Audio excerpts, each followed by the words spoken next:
These outfits may cause excessive compliments and jealous stares. The style is so sharp that even your ex might text you if he sees you in this outfit, and the comfort totally out of this world. In this video, I'll be sharing with you simple steps to cut and sew this stylish wide leg palazzo jumpsuit that turn heads. Whether you're a beginner or an experienced sewer, this tutorial will guide you in making your own stylish jumpsuit. If you are yet to subscribe to my channel, please do well to subscribe, like this video, and drop me a comment. Let's dive into the tutorial. This is 3.5 yards of crepe fabric. I have folded into two, the whole 3.5, and I had to secure the edges with pins so that they can be equal. What I'm going to do now is to get this folded part of the fabric and fold in a triangle form. Now I have my fabric in a triangle form. So what I'm going to do now is to come to this part and mark down 4 inches.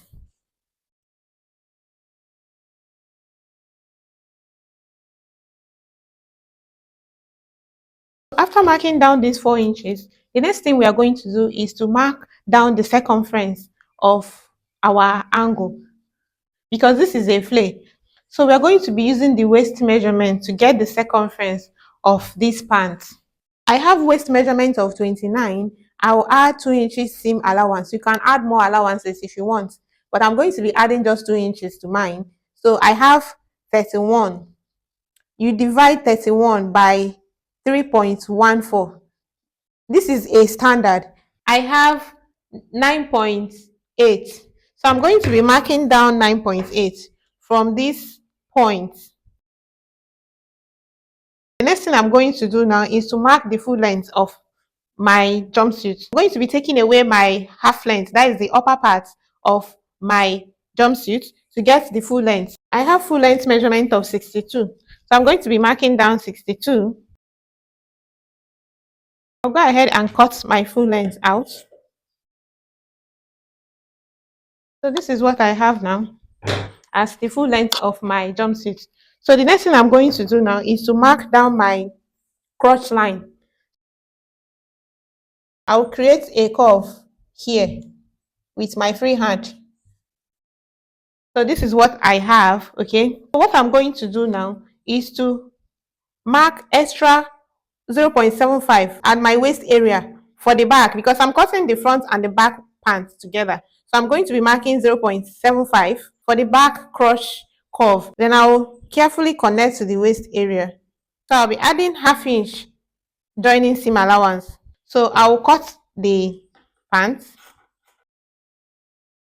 Remember, the front length started from here, okay? So what I'm going to do now is to come to this inseam and take out 0.75. I have 1, 2, 3, 4 here. So 2 pieces will be my front pant leg, while the other 2 pieces will be the back pant leg. So for the front pant leg, I'm going to be taking out 0.75. So I'll mark down 0.75. Then I'll cut it off. I'll come over to this part and open up my pants. Remember, this is my main line. I'll add ½ inch to the front main line. Then I'll cut. The back is 0.75 inches longer than the front. So what I'm going to do now is to trim down my front crotch curve a little bit. You can decide to leave it like that, or you can trim it down a little bit by 0.5. So I'm going to be trimming my own out a little bit. So this is what I have now. For the back pants leg, I'm going to come in here by 0.75 for my zipper to lay flat at the back. Then I'll connect to my hip line. I'll go over to my sewing machine now and stitch the back crotch curve, okay, from my hip line, because I'm going to be adding zipper. So I'm going to be taking ½ inch for my zipper allowance. Then from down here, I will join my crotch curve, okay? So for the top, I've already drafted the basic bodice block. This is a basic bodice block. If you don't know how to draft this basic bodice block, tell me in the comment section and I'll send you a well detailed tutorial. So what I'm going to do now is to mark down the neckline. For the turtle neckline, I'm going to be using bust measurement divided by 16 plus 1. So my bust measurement is 36 divided by 16 plus 1 will give me 3.25. So I'll come here and mark down 3.25. Okay. Then I'll also mark down depth of 3.25 to create a round neckline. Now I'll come to the back and take the same neck width of 3.25 and then depth of 1 inch to create my back neckline. And I'll mark down the shoulder slope. What I'm going to do now is to draft my collar for the turtle neckline. So I'm going to come to the front and measure my front neckline. So I have 5.25. For the back, I have 3.5. So I want to draft the turtleneck collar. I'm going to draw out a straight line. Then let me say this is the front. I'll mark down this front measurement here and the back measurement on this side of this line. So I have 5.25. I'll mark down 5.25 here. I'll mark the back on this side of this line, 3.5. I'll come to the front and mark down 1.25 and connect to the middle part. I'll determine the size of my collar. You can make yours 2 inches or 1.5. I'll be making mine 1.5. I don't want mine to be very bold, so I'll be taking 1.5. You can also consider how I am placing my French curve. I'll come to the front and mark down 0.75 to give my collar a soft curve, like so. So this is the front and the back. I'll cut out my turtleneck collar.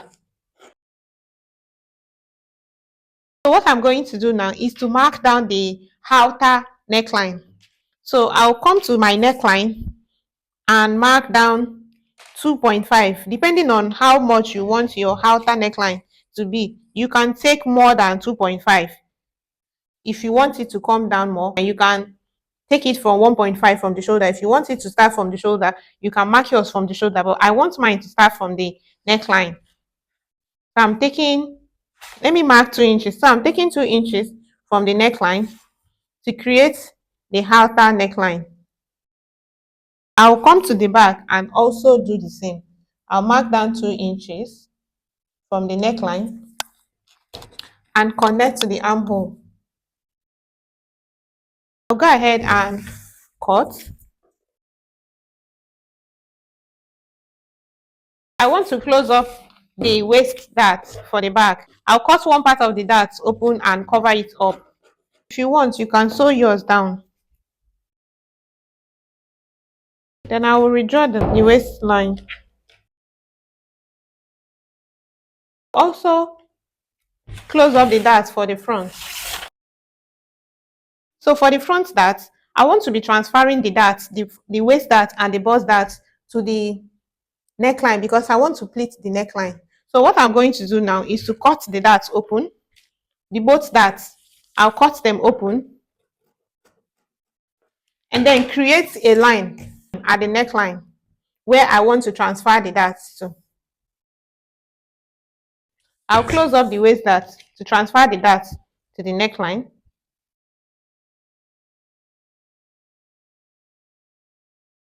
Then I'll open up the side dart and close it up as well.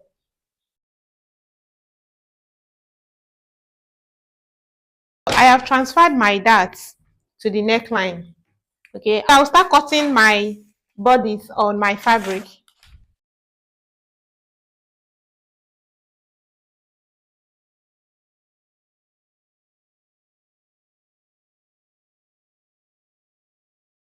So for the bodice, I have gone ahead to add the allowances. I added ½ inch for the joining and 1 inch for the side seam allowance. You can add more if you want. For the back, I also added 1 inch for the side seam allowance, then ½ inch all through, 0.75 for the zipper allowance. Then for the turtleneck collar, I also went ahead to add ½ inch allowances. The front should be on fold.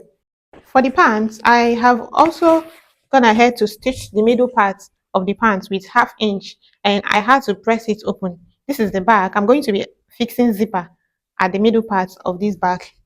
Then for the front, I have also joined the middle part of the front. I also went ahead to fix the pockets. If you don't know how to fix the pockets, tell me in the comment section and I will send you the video tutorial where I fixed this pocket. Then I'm going to tape the neckline back. Then I'll measure the neckline. I have 3 inches here. So that means I'm going to place this part into that 3 inches plus ½ inch seam allowance that I left for the armhole. So I'm going to pleat it into, this is 3 inches times 2, that is 6 inches, plus half inch that I have on my fabric, that is 7 inches. So I'm going to pleat here into 7 inches. Okay, so this is the front. After joining the half length, I also went ahead to gather the neckline into this measurement. Okay, if I fold into 2, it is exactly the same size with my neckline. Okay, I also went ahead to join the half cut of the back. So this is the back. I also went ahead to pipe the armhole with bias tape. So what I'm going to do now is to fix the turtleneck collar.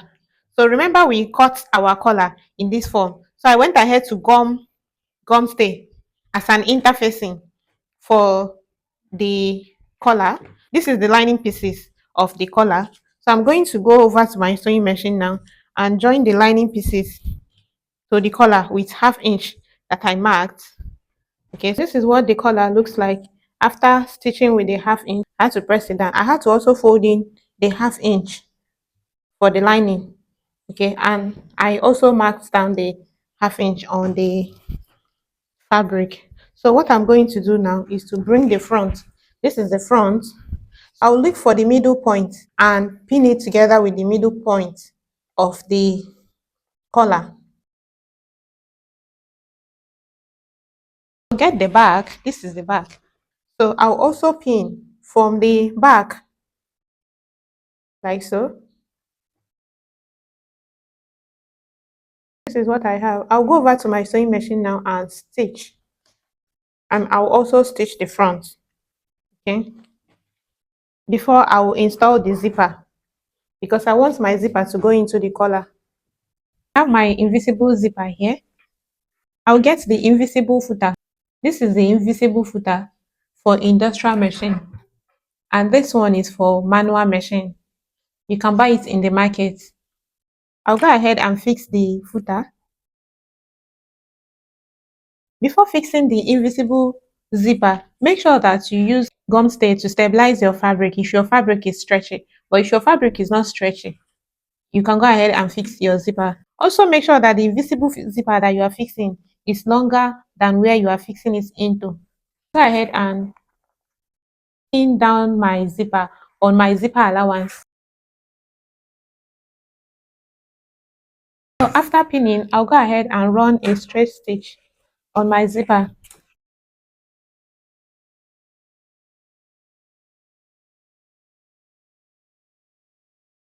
Turn to the other side. So you close up the zipper and make sure that the half lengths, they are equal. You need to indicate where your zipper ended because you're going to start stitching from that point, both on your zipper and on your fabric. Then you open up the zipper. Okay. Open it up and stitch from that point where you indicated on the zipper and on the fabric.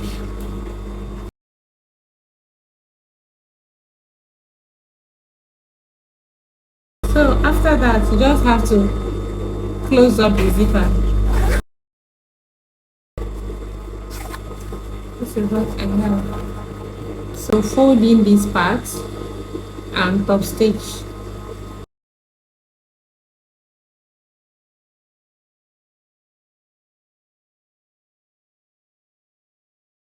This is what I have now after fixing the neckline. So what I'm going to do now is to join the front and the back pieces together by the side. Pin them together, making sure that the half cut joining are equal.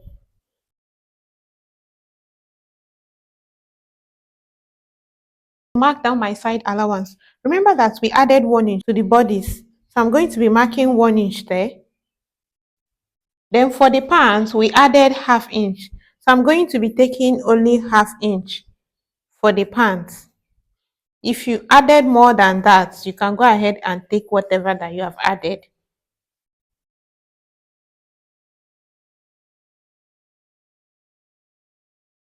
I'll mark the other side as well. Then I'll go over to my sewing machine and stitch on top of my markings. Okay, I'll also stitch the inseam of the pants together with ½ inch. As you can see, I have marked down the ½ inch for the inseam. So I will make sure that the crotch, they are equal, and then I will stitch all the way down. Okay. So after running stitches on the side seam allowance and on the inseam, can you see? I also went ahead to hem the hemline. Okay, now we have the jumpsuit ready. You can go ahead and give the jumpsuit a good press. Don't forget to hit on the subscribe button if you have not subscribed. Turn on your notification bell so that anytime I upload a new tutorial, you'll be notified. See you in the next video.